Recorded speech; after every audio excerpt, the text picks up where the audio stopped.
Pertolongan kita adalah dalam nama Tuhan yang telah menjadikan langit dan bumi dan yang memelihara kesetianya sampai selama-lamanya. Allah Bapa di dalam sorga, Bapa yang baik, Bapa yang sayang, yang mengasihi kami umat-Mu di dalam pribadi Yesus Kristus, Tuhan Juru Selamat hidup kami. Terima kasih untuk hak istimewa yang Kau anugerahkan kepada kami. Kami yang tadinya orang berdosa dijadikan sebagai umat Allah. Kami yang tadinya harus dimurkai oleh Allah, tapi Engkau memberikan kehidupan yang kekal kepada kami. Kami yang hidupnya harusnya tersesat, tetapi justru kami hidup diberkati oleh Tuhan.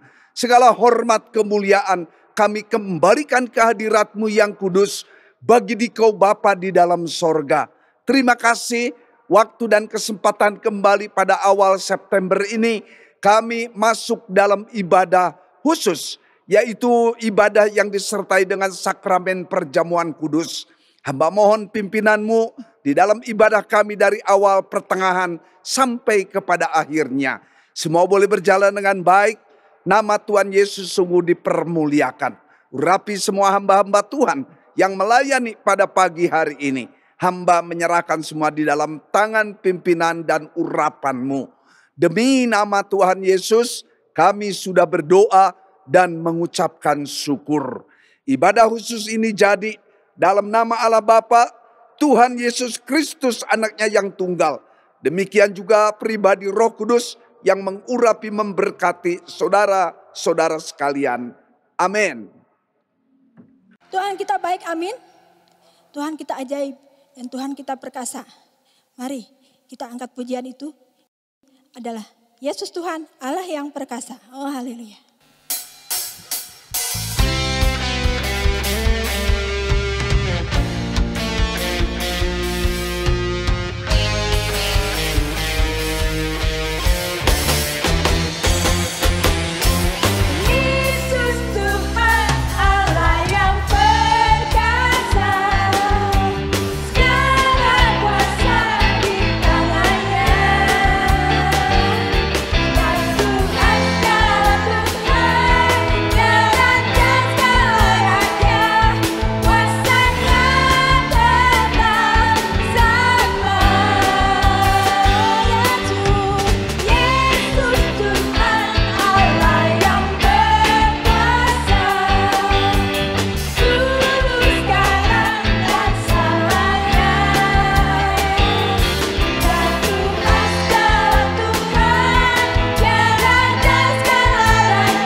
dipelengkapi oleh kebenaran firman Tuhan.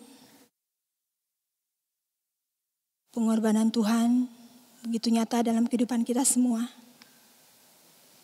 Dia telah mati, rela untuk kita. Dia telah menyelamatkan kita. Haleluya. Saya undang semua untuk bangkit berdiri.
Bapak, Ibu, Saudara yang dikasihi oleh Tuhan Yesus, pada pagi hari ini kembali kita masuk di dalam ibadah khusus yang disertai dengan sakramen perjamuan kudus.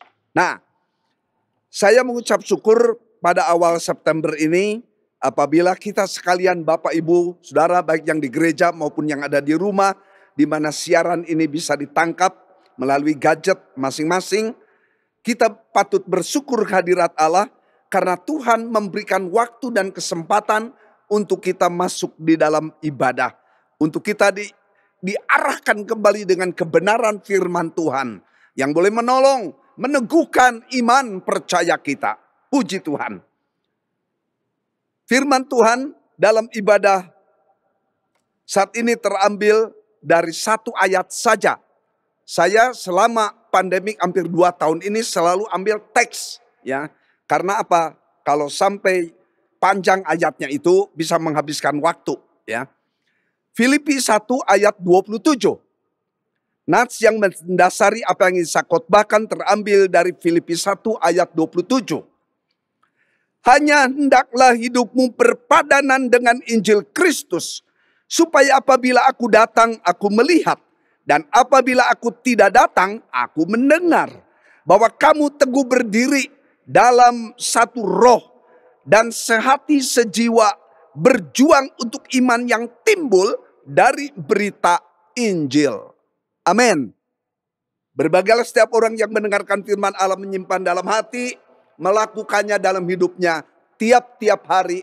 Nama Tuhan Yesus sungguh dipermuliakan. Puji Tuhan.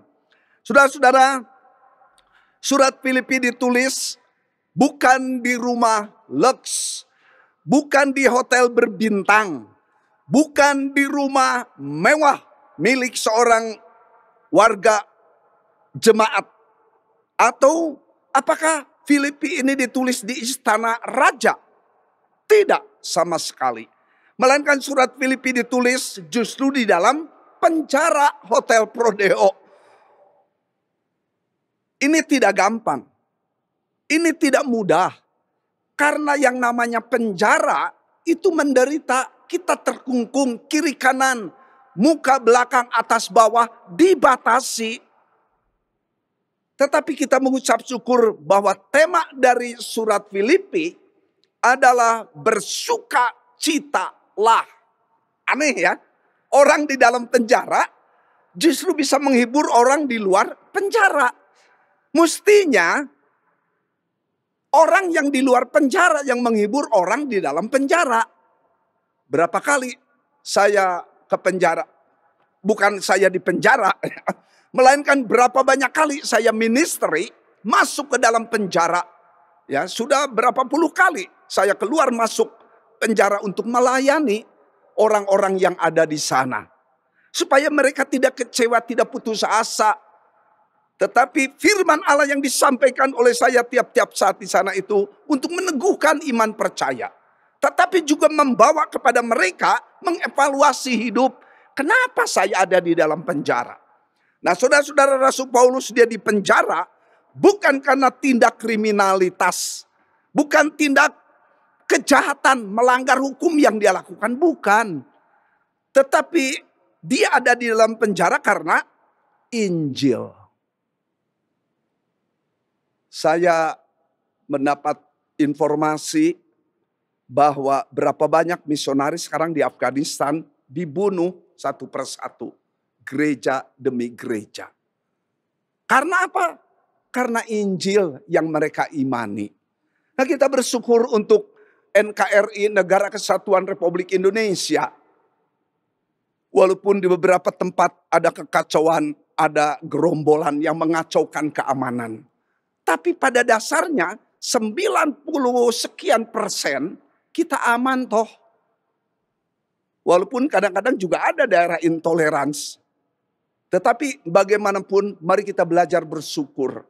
Apabila kita mempunyai pemerintah yang boleh mengizinkan kita beribadah dengan bebas. Puji Tuhan. Nah, oleh karena itu kita melihat di sini bahwa Paulus meyakini bahwa Allah telah menyelamatkannya. Maka dia juga telah menguduskan, memproses dan mengutusnya untuk memberitakan kebenaran kerajaan Allah. Paulus bersyukur bahwa hidupnya tidak sia-sia. Bahkan ia meyakini, ia beriman bahwa melalui Injil ia mendapatkan kemajuan. Filipi 1 ayat 12. Melalui sengsara penderitaan yang ia alami, justru Injil semakin diberitakan. Ya, ia harus menderita, ia harus dipenjara. Puji Tuhan. Karena ia meyakini bahwa kepastian keselamatan itu hanya ada di dalam Yesus Kristus. No other way. Tidak ada lagi jalan yang lain. Hanya melalui Yesus Kristus. Nah, sekarang Paulus rindu apabila jemaat Filipi bisa membuktikan dirinya bahwa melalui hasil pelayanan Rasul Paulus, mereka tidak sia-sia hidupnya apabila mereka hidup berpadanan. Artinya sesuai, artinya berdasarkan kepada Injil Kristus. Sehingga kesaksian hidup Kristiani itu memberikan keharuman, memberikan kemasyuran, memberikan kepastian kepada orang yang mendengar berita yang boleh disampaikan. Puji Tuhan. Hal apa yang saya mau sampaikan melalui teks firman Tuhan ini? Yaitu mari kita aplikasikan, mari kita terapkan di dalam kehidupan kita hari lepas ke sehari. Poin yang pertama, sebagai aplikasi, sebagai penerapan di dalam kita hidup bergereja. Sebagai anggota gereja pada zaman akhir ini, GGP Maranatha Cimahi, segenap anggota jemaat, pria, wanita, tua, muda, bisa meneladani, bisa napak tilas jemaat Filipi. Di mana jemaat Filipi ini, kota Filipi ini merupakan pintu gerbang menuju benua Eropa. Dan itu terbukti dalam sejarah gereja, sejarah penginjilan, bahwa Eropa itu hanya banyak tempat Injil disebarkan di daerah Eropa. Wah, saya bersyukur kehadirat Tuhan, berapa banyak orang-orang Eropa diselamatkan. Sampai kemudian kita melihat Portugis mendapatkan berita Injil. Kemudian saya mendengar Spanyol boleh menerima Injil. Itali, Belanda. Nah, bersangkut paut dengan Belanda inilah kemudian dikirim pasukan pada tahun berapa nih, sejarah saya ingat waktu masih SD, SMP. Tahun 1511 kalau nggak salah. Ya. Itu VOC datang ke Indonesia dengan membawa 3G. Bukan 3G-nya HP zaman sekarang ini. Nah, sekarang sudah 5G. Ya. 3G, apa itu 3G? First G yang pertama itu adalah gospel. Ya. Awal pertamanya itu VOC datang itu menyebarkan Injil di Indonesia. Yang kedua yaitu apa nih? Gold. Emas. Tapi bukan mencari emas sebenarnya. Karena orang Belanda ini belum tahu bahwa di Papua, di Freeport itu tanahnya mengandung emas ini. Freeport belum datang perusahaan ini. Baru datang sekitar tahun 70-an, 72. Ya. Belum. Gold. Karena Indonesia ini penghasil rempah-rempah yang dibutuhkan oleh negara-negara Eropa. Atau Kanada, Amerika Utara. Atau daerah-daerah dingin. Indonesia pusat rempah-rempah. Itulah sebabnya Indonesia diincar sejak abad-abad lalu oleh negara-negara dari Eropa. Wah, Belanda datang ke Indonesia akan mendapatkan emas sekian banyak. G yang ketiga yaitu glory. Kejayaan negara kerajaan Belanda melalui VOC ini. Dan itu Belanda hanya menaklukkan pulau-pulau, daratan-daratan seluruh Nusantara dikuasai Belanda. Berapa lama? Wah, kita tahu betul ini. Selama 350 tahun Indonesia dijajah oleh Belanda. Ya, oleh karena itu saya mengucap syukur kalau GGP Cimahi ini punya latar belakang sejarah di mana dulu waktu saya datang ke Cimahi ini tahun 85, 86, 87 saya baru ditabiskan menjadi pendeta di gereja ini. Saya masih melayani pada tahun 80, tahun 90 itu putra-putri waktu dulu papahnya anggota Kenel.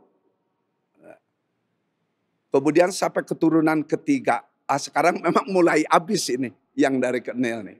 Dan kita punya anggota jemaat nih campur ya.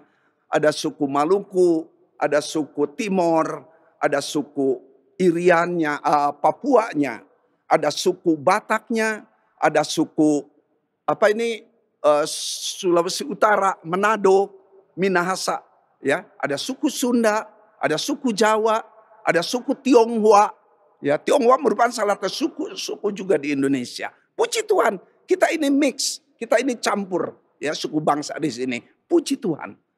Dari berbagai macam latar belakang pekerjaan, ada yang di pabrik, ada yang di perusahaan, ada sebagai tani juga, ada sebagai buruh di berbagai perusahaan. Puji Tuhan, saya mengucap syukur.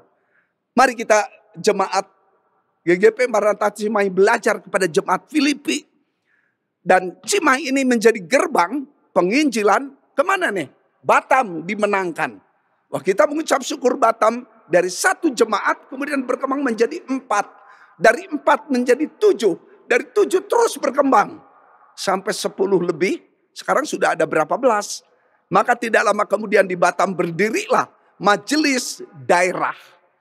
Hasil dari mana itu? Dari Cimahi. Yang boleh meneladani jemaat Filipi yang diarahkan oleh Rasul Paulus supaya hidup berpadanan. Terima kasih kepada anggota jemaat Bapak Ibu yang mensupport sehingga pelayanan GGP Maranatha Cimahi ini bisa berkiprah di Batam. Ya, pada tahun 2006-2007, saya dengan beberapa pelayan di sini kita berangkat ke sana. Kemudian kita KKR. Wah, saya mengucap syukur itu memberikan kesan yang mendalam dalam hati saya. Kurang lebih ada 2.000 orang yang hadir pada malam di mana saya menyampaikan kebenaran firman Allah. Saya begitu semangat, suara saya habis serak. Tapi waktu kemudian firman Tuhan selesai, kemudian saya merasakan pimpinan roh. Malam itu saya berdoa, saya tantang semua yang hadir. Saya tahu di antara kita yang hadir, ada yang belum terima Yesus sebagai Tuhan Juru Selamat pribadi. Ada yang belum bertobat. Malam hari ini hati saya digerakkan oleh Roh Kudus. Saya menantang Anda, Bapak Ibu Saudara yang hadir dalam nama Yesus. Siapa di antara Bapak Ibu Saudara yang mau terima Yesus, yang mau bertobat, tinggalkan segala bentuk dosa apapun. Buka hati, terima Tuhan Yesus sebagai Tuhan Juru Selamat pribadimu. Puji Tuhan. Pada malam itu, mata saya terpentang lebar sementara jemaat berdoa. Kemudian terdengar tangisan di sana sini. Oh, mereka teriak, mereka histeris begitu rupa. Ingat mungkin segala dosa yang dilakukan. Ingat bahwa mereka juga takut mati sekali waktu. Saudara-saudara, dari sekian kurang lebih 2.000 yang hadir. Dan itu open air, di udara terbuka kami KKR. Puji Tuhannya tidak hujan. Pada malam itu sekian ratus orang bertobat terima Tuhan Yesus. Saya mengucap syukur kepada Tuhan. Timbul masalah. Apa ini masalah? Konselor terbatas, orang yang melayani. Mestinya di dalam konseling, di dalam pelayanan, itu bagusnya satu-satu. Tapi karena sekian ratus yang bertobat, wah kami kewalahan. Hanya satu orang, ada yang melayani 20, ada yang melayani 30, ada yang melayani 40. Tapi puji Tuhan, semua boleh berhasil dilayani. Dan berapa banyak mereka yang bertobat itu kemudian kesurupan mereka. Ya, roh. Tapi saya mengucap syukur para pelayan yang sudah dibekali firman Tuhan. Mereka berani menengking dalam nama Yesus. Blok, mereka jatuh saudara. Mereka dilayani dan saya mengucap syukur. Maka sejak malam itu, maka kemudian Injil menyebar di Batam. Ada gereja-gereja lain di sana. Tetapi saya mengucap syukur untuk GGP diawali di Cimahi ini. Ya, Cimahi dari mana awalnya? Terus terang, dari Bandung. GGP Bandung berdiri tahun 23. 29 Maret 23 itu deklarasinya, peresmiannya. Nah, Cimahi beda 3 tahun. Cimahi 17 Agustus 1926. Jadi saya mengucap syukur bahwa berita Injil diteruskan. Ini bagaikan obor. Ini bagaikan pelari estafet tiap hamba Tuhan generasi ke generasi. Datang dan pergi. Oleh karena itu, mari segenap anggota Jemaat GGP Maranatha Cimahi, mari kita mengambil contoh meneladani bagaimana sikap Jemaat Filipi. Yang kedua, bila hidup kita bisa berpadanan, bisa sesuai, bisa berdasarkan kepada Injil Allah, maka kita semua bisa bertahan, berdiri dengan teguh dalam menghadapi realita sulit sekalipun. Mengapa? Karena di dalam Roma 1 ayat 16 katakan, aku tidak merasa malu mengaku Injil itu. Ini terjemahan asli. Ya, I'm not ashamed of the gospel. Aku tidak merasa malu mengaku Injil itu.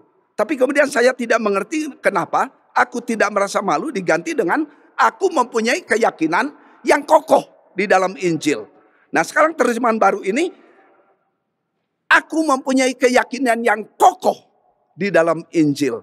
Karena Injil adalah kekuatan Allah yang menyelamatkan setiap orang yang percaya. Baik orang Yahudi, tetapi juga orang Yunani. Di dalam bahasa Inggris tidak dikatakan orang Yunani, melainkan setiap orang kafir.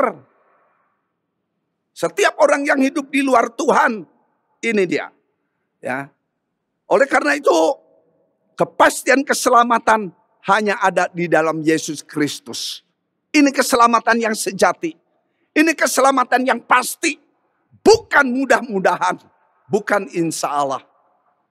Tapi setiap orang yang membuka hati, mengundang kehadiran Tuhan Juru Selamat dalam hidup pribadinya, maka namanya ketika itu ditulis dalam kitab kehidupan.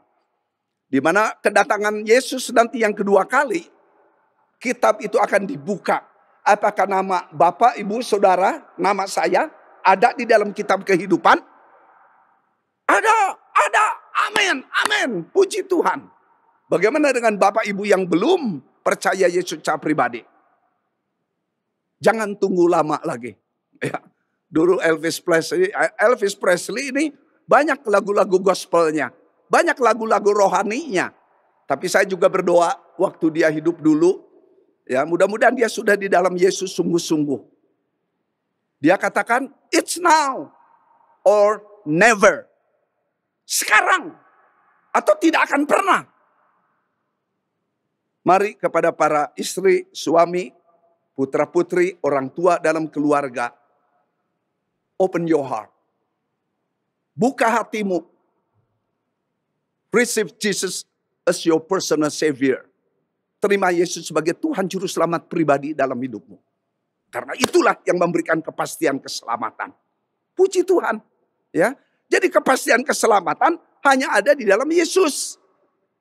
Maka kemudian Yesus to reveal himself. Dia membukakan dirinya. Siapa jati dirinya? Maka dia katakan, I am the way, the truth, and the life. Akulah jalan, akulah kebenaran, akulah hidup. Puji Tuhan. Saya berasal dari keluarga yang bukan Kristen. Tapi saya mengucap syukur kepada Tuhan. Bahwa satu hari saya membuka hati terima Yesus sebagai Tuhan Juru Selamat pribadi. Setelah kemudian saya mendengar pemberitaan firman Allah disampaikan oleh hambanya. Saya tekuk lutut. Pada waktu hamba Tuhan katakan, come forward, mari maju ke depan. Siapa yang menerima Tuhan Yesus, buka hatimu. Maju ke depan. Di antara sekian ratus orang yang hadir, saya satu di antaranya. Saya duduk di belakang. Kemudian hamba Tuhan ini katakan, saudara-saudara yang rindu mau terima Tuhan Yesus, berdiri. Berdiri, puji Tuhan, puji Tuhan, puji Tuhan. Terus puji Tuhan, hamba Tuhan ini katakan. Kemudian dia undang yang mau bertobat maju ke depan. Saya di antaranya. Saya terima Yesus sebagai Tuhan Juru Selamat pribadi. Dan itu sudah berlangsung lama, saudara-saudara. Tahun 67 saya bertobat. Tapi dalam penyempurnaan, saya jatuh bangun di dalam mengikut Yesus. Tapi saya tidak akan lupa pertobatan saya malam itu. Kepastian keselamatan. Hal yang kedua, bagian kedua ini. Bila hidup kita berpadan dengan Injil, maka kita harus bisa berdiri. Maka kasih Allah itu ada di dalam orang yang percaya kasih Allah. Ya. Kasih yang mana? Kasih yang sudah dibuktikan oleh Allah bahwa Yesus datang.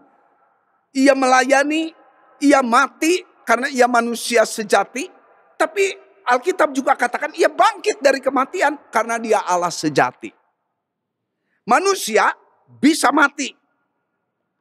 Tetapi Allah tidak bisa mati. Allah itu hidup. Maka itu dibuktikan di dalam kemanusiaan Yesus Kristus yang sejati. Yesus mati karena dia manusia sejati. Yesus bangkit dari kematian karena dia Allah. Oh, bersyukurlah kehadirat Allah. Karena kita mempunyai Allah yang menjelma menjadi manusia, melayani, sengsara, mati. Tapi hari ketiga ia bangkit dari kematian. Puji Tuhan. Yesus mau datang, Yesus mau melayani, Yesus mau mati. Itu karena kasih yang keluar dari dasar hati Allah. Mari Bapak Ibu Saudara yang sudah di dalam Tuhan Yesus. Manusia lama kita sudah mati. Diganti dengan kebangkitan manusia baru dalam diri kita ini. Maka kita ditantang oleh zaman. Ditantang oleh waktu dan kesempatan. Prove yourself. Show yourself. Buktikan. Mari kita nyatakan. Iman percaya kita kepada Tuhan melalui apa? Kasih yang ada di dalam diri kita. Itu boleh ada apa ini? Ada percikan-percikan yang keluar, ada refleksi yang keluar. Sehingga orang di sekitar kita melihat terang. Maka Yesus katakan hendaknya terang di dalam dirimu menerangi orang yang dalam kegelapan.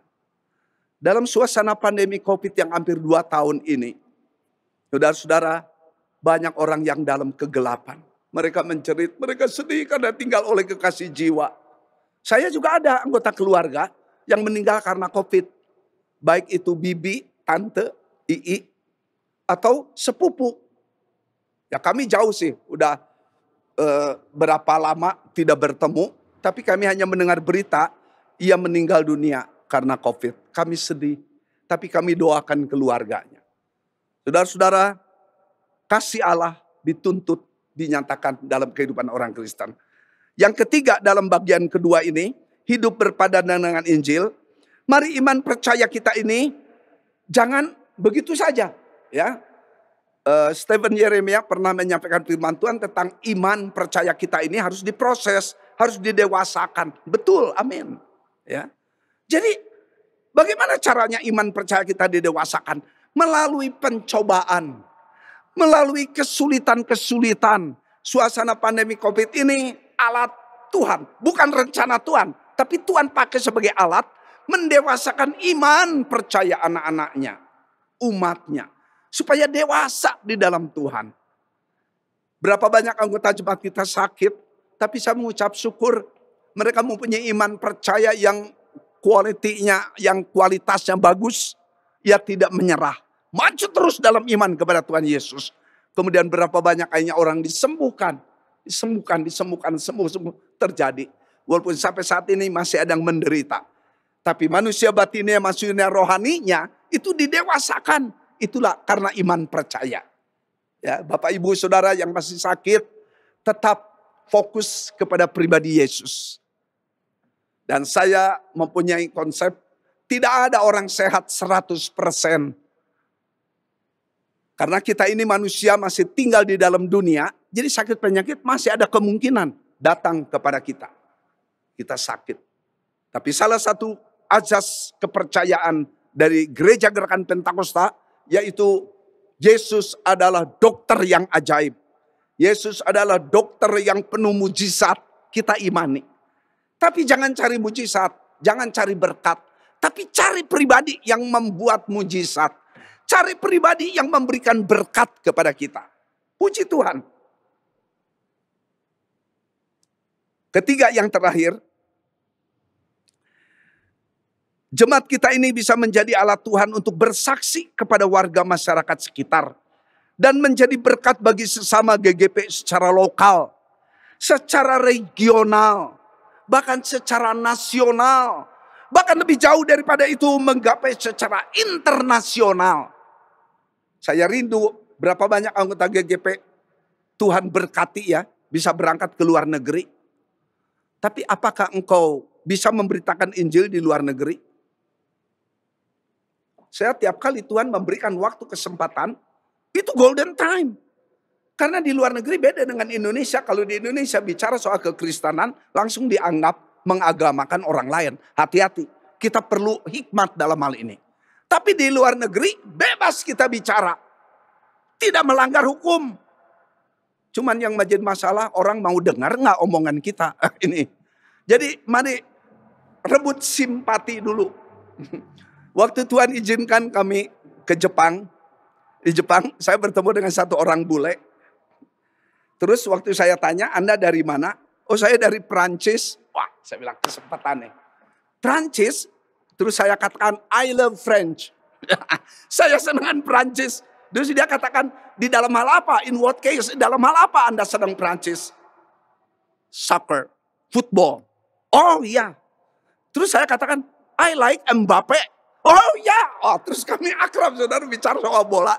Tapi kemudian sampai kepada satu titik, saya tanya kepada dia. Walaupun ada berapa banyak orang katakan, jangan tanya umur, kata tidak sopan. Tapi karena kami akrab, sudah akrab, kemudian saya tanya dia, how old are you?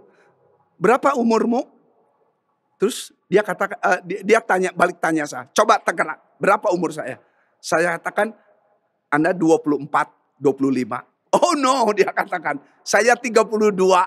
Ya, dia pakai jenggot, kumis. Masih bilang, you're still young.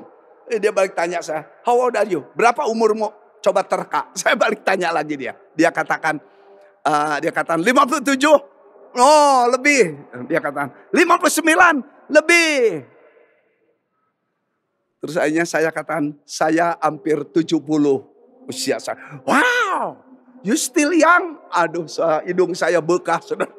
Waktu dia katakan, saya udah hampir 70, you still young. Puji Tuhan, saya bilang, praise the Lord. Thank you. Terus saya tanya, kalau kita hari ini mati, Anda yakin gak masuk surga? Dia diam, saudara-saudara.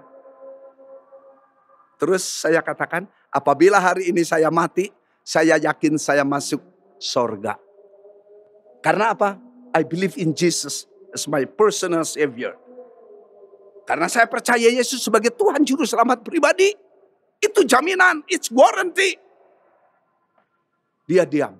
Terus saya tantang dia. Do you want to believe in Jesus? Kamu mau percaya Tuhan Yesus? Apabila Anda percaya Tuhan Yesus, hati saya penuh dengan sukacita. Saudara-saudara, oleh karena itu, kemanapun kita pergi, dimanapun kita berada, mari. Ya, saya berapa kali ke Dustira, rumah saya Dustira, kemudian saya duduk di ruang tunggu karena nanti nomor saya belum dipanggil. Kemudian sebelah saya duduk seorang bapak-bapak. Kemudian saya tanya, tinggal di mana Pak? Oh, saya tinggal di daerah Batu Jajar. Oh, Damel, ya, kerja? Ya, saya tani. Oh, tani apa Pak? Ya, karena ada pisang, ada gedang, ada apa ini? Padi, sawah. Saya bilang, Bapak luas tanahnya. Tapi kemudian saya tanya dia, Pak, kalau tiba-tiba Cimahi kena bom, saya bilang, atau Bapak yaktos, Bapak yakin nggak selamat? Itu mah walahu alam, menentukan yang maha kuasa. Jadi saya katakan, Pak, saya percaya Tuhan selamatkan saya. Karena saya percaya kepada Isa Al-Masih. Ya, jadi PI kepada umat Islam, kita harus tahu triknya. Jangan sebut Yesus Kristus, tapi katakan Isa Al-Masih, pemerintah bisa mengerti. Oh, ABG percanten kayak Isa Al-Masih mah.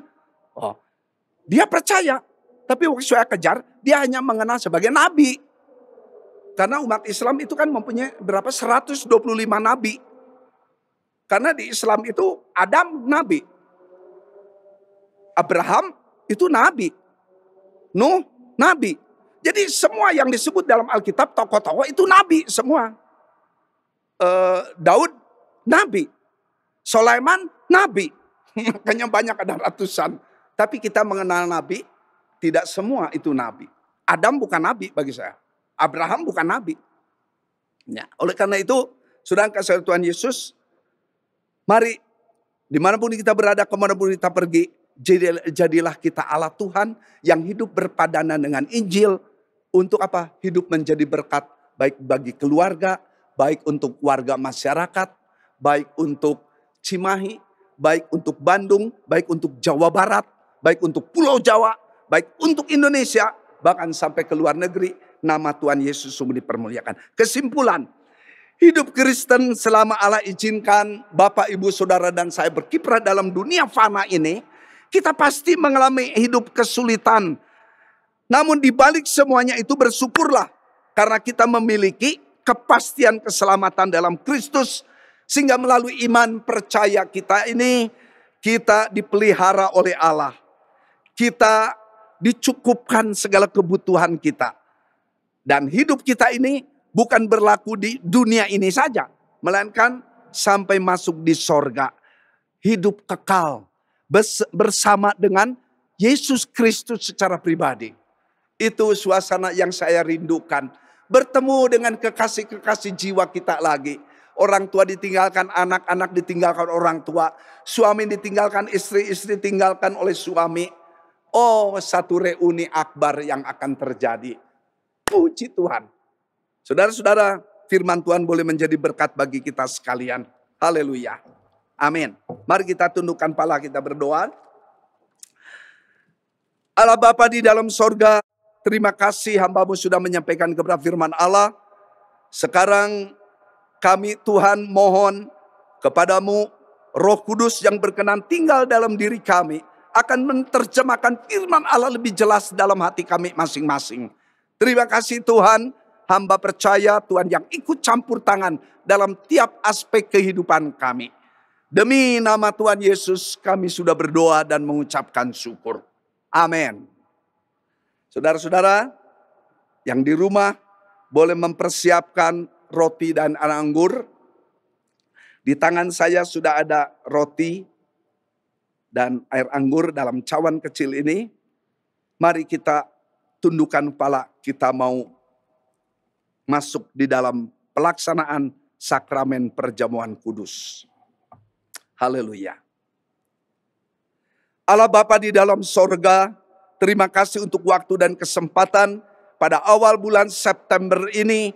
Kami masih diizinkan oleh Tuhan beribadah. Dan ini kebaktian atau ibadah perdana bagi kami. Setelah sekian lama kami beristirahat. Bapa dalam sorga, hamba mohon urapan berkat-Mu turun atas kami sekalian. Hamba percaya Tuhan yang menolong, Tuhan yang memberkati sakramen perjamuan kudus ini. Di dalam tangan kami sudah ada roti dan anggur yang melambangkan tubuh dan darah Tuhan Yesus. Dan kami sebagai umat-Mu terhisap sebagai warga keluarga besar kerajaan Allah. Terima kasih Tuhan, hamba menyerahkan pelaksanaan sakramen ini dari awal sampai akhir dalam tangan pimpinan-Mu. Demi nama Tuhan Yesus kami sudah berdoa dan mengucapkan syukur. Amin. Saudara-saudara, sebelum kita masuk menikmati perjamuan kudus ini, saya akan membacakan nats yang mendasari sakramen perjamuan kudus. Karena itu saudara-saudaraku yang kekasih, jauhilah penyembahan berhala. Aku berbicara kepadamu sebagai orang-orang yang bijaksana. Pertimbangkanlah sendiri apa yang aku katakan. Bukankah cawan pengucapan syukur yang atasnya kita ucapkan syukur adalah persekutuan dengan darah Kristus? Amin. Bukankah roti yang kita pecah-pecahkan adalah persekutuan dengan tubuh Kristus? Amin. Karena roti adalah satu, maka kita sekalipun banyak adalah satu tubuh. Karena kita semua mendapat bagian dalam roti yang satu itu. Amin. Mari kita berdoa. Terima kasih Tuhan. Sekarang kami akan menikmati roti dan air anggur yang merupakan tubuh dan darah Tuhan Yesus. Namun sebelumnya kami mohon ampun segala kesalahan, dosa yang kami lakukan, yang kami katakan, yang kami pikirkan, yang kami lakukan. Dalam relasi suami dan istri, orang tua dan anak, saudara bersaudara. Dalam pekerjaan, dalam usaha dagang, dalam kesibukan rumah tangga, dalam pergaulan dengan warga masyarakat sekitar kami. Ampuni kami Tuhan. Baharui kami. Supaya kami dilayakkan oleh Tuhan menerima roti dan anggur yang telah Engkau kuduskan bagi kami. Demi nama Tuhan Yesus kami sudah berdoa dan mengucapkan syukur. Mari kita angkat roti di tangan kanan kita. Ketika mereka makan, Yesus mengambil roti, mengucap berkat, memecah-mecahkannya, lalu memberikannya kepada murid-muridnya dan berkata, ambillah, makanlah, inilah tubuhku. Mari kita makan bersama. Dalam nama Tuhan Yesus.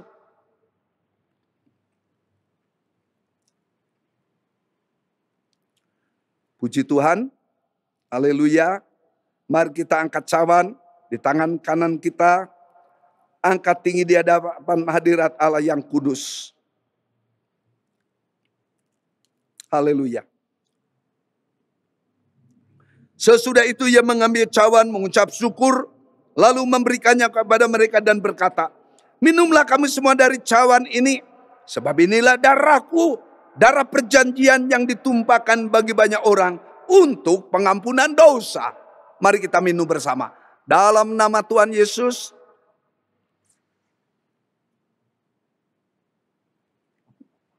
Puji Tuhan. Haleluya. Darahnya amat kuasa, sucikan dari dosa, lepaskan segala susah, darahnya tebus saya. Sekali lagi dengan iman. Darahnya amat kuasa, sucikan dari dosa, lepaskan semua susah, darahnya tebus saya. Bapa dalam sorga, terima kasih untuk seluruh rangkaian ibadah yang sudah kami nikmati bersama-sama pada awal bulan September ini. Kami menyerahkan langkah-langkah hidup kami ke depan. Kami tidak tahu apa yang akan terjadi, tapi kami percaya melalui iman yang Kau anugerahkan, bahwa Allah memeliharakan kami baik siang maupun malam, baik pagi maupun sore. Hamba menyerahkan seluruh kehidupan kami dalam pemeliharaan-Mu. Kami mohon berkat-Mu turun atas kami sekalian. Baik yang bekerja, yang berusaha dagang. Baik yang sekolah, yang kuliah. Yang sibuk dalam urusan rumah tangga kami. Hamba menyerahkan semua di dalam tangan pimpinan-Mu. Tuhan yang memberkati. Tuhan yang menolong kami dalam setiap persoalan yang kami hadapi. Yang kami alami. Karena kami beriman bahwa Allah tidak pernah tinggalkan kami. Ajar untuk kami tetap setia karena Engkau setiawan bagi kami. Ajar untuk kami tidak menyimpang ke kiri atau ke kanan. Tapi kami boleh hidup bergerak di dalam garis kehendak Allah. Nama Tuhan Yesus sungguh dipermuliakan. Saat ini Tuhan, kami tidak lupa berdoa untuk bangsa dan negara kami. Kami menyerahkan Bapak Presiden kami yang banyak dikritik oleh orang-orang yang tidak support, yang tidak mendukung. Hamba percaya Tuhan yang memberikan ketegaran kepada hamba-Mu ini. Padahal hamba-Mu ini sudah banyak berbuat baik bagi warga masyarakat, bagi rakyat Indonesia. Hamba melihat bagaimana pemerintah mengeluarkan dana begitu besar di dalam membeli vaksin dari luar negeri. Dan kami sudah mendapatkan vaksin itu 2 kali. Dan itu memberikan imunitas dalam tubuh kami, di dalam menangkal segala kuman virus yang datang. Oleh karena itu Tuhan, terima kasih. Kami bersyukur untuk kebaikan pemerintah kepada warganya. Hamba menyerahkan pemerintahan kami dalam tangan-Mu. Kami melihat tidak lama lagi sekolah akan dibuka. Kami tidak lama lagi melihat pabrik-pabrik kembali berproduksi. Karyawan-karyawati boleh masuk kerja. Perusahaan-perusahaan kembali boleh dibuka kantornya. Dan mereka akan menerima para pegawai baru. Dalam nama Tuhan Yesus, hamba mohon berkat-Mu turun atas perusahaan-perusahaan. Demikian juga anggota jemaat yang rindu akan pekerjaan. Dalam nama Tuhan Yesus, hamba percaya Tuhan yang membukakan jalan. Biarlah mereka boleh mempersiapkan lamaran-lamaran kerja yang akan dikirimkan ke perusahaan-perusahaan. Hamba menyerahkan semua di dalam pemeliharaan tangan-Mu. Terima kasih Bapa. Hamba menyerahkan untuk Bapak Ibu sekalian. Juga Tuhan yang meneguhkan iman percaya mereka. Hamba menyerahkan untuk anggota jemaat GGP Maranatha Cimahi. Sebagai majelis, sebagai para pelayan, segenap anggota jemaat. Hamba mohon pimpinan dan berkat-Mu turun atas mereka sekalian. Terima kasih Bapak. Hamba juga menyerahkan untuk gereja-gereja Tuhan di seluruh Indonesia, bahkan di luar negeri, kembali mengadakan ibadah-ibadah seperti biasa. Bahkan hamba rindu gereja-gereja boleh dipenuhi dengan anggota jemaat yang mau beribadah kepada Tuhan. Hamba percaya Tuhan yang menolong para hamba Tuhan yang boleh melayani, yang akan berkhotbah, menyampaikan kebenaran firman Allah. Terima kasih Bapak. Sebentar kami akan pulang ke rumah kami masing-masing. Kami pimpin dalam perjalanan pulang, tiba di rumah dengan selamat. Demikian juga yang masih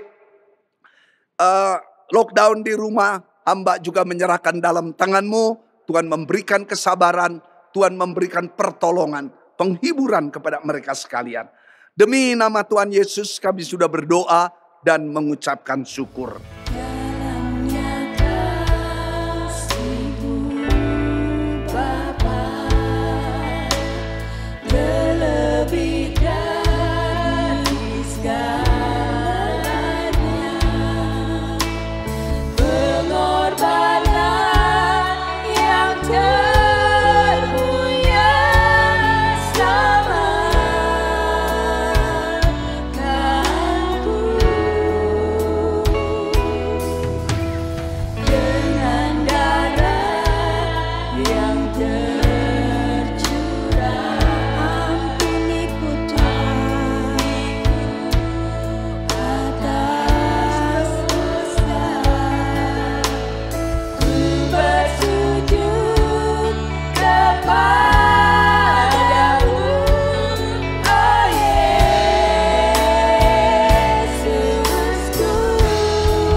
Terima kasih. Tuhan Yesus memberkati.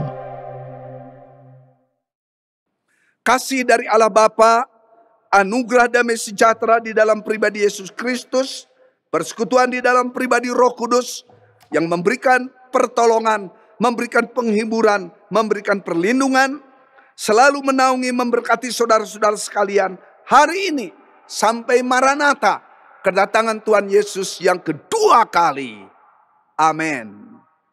Salam sehat, Tuhan memberkati kita sekalian. Amin.